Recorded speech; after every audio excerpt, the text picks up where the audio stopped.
เครื่องบดกาแฟรุ่น FM CFG 2024 จาก Smart Home ตัวโครงวัสดุชิ้นงานสแตนเลสแข็งแรงทนทานอุปกรณ์ภายในกล่องจะมีตัวเครื่องบดโถใส่เมล็ดกาแฟภาชนะใส่กาแฟบดตัวยึดด้ามชง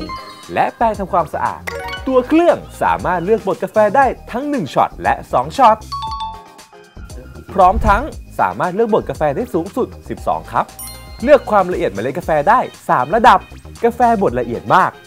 กาแฟบดละเอียดปานกลางกาแฟบดหยาบปรับตั้งเวลาการใช้งานได้ตั้งแต่1ถึง60วินาทีโถใส่เมล็ดกาแฟสามารถใส่เมล็ดกาแฟได้300กรัมโถรองเมล็ดกาแฟที่บดแล้วสามารถจุได้150กรัมมีระบบเซฟตี้สวิตช์หากอุปกรณ์เชื่อมไม่สนิทตัวเครื่องก็จะไม่ทำงานสินค้ารับประกัน3ปีมีบริการหลังการขาย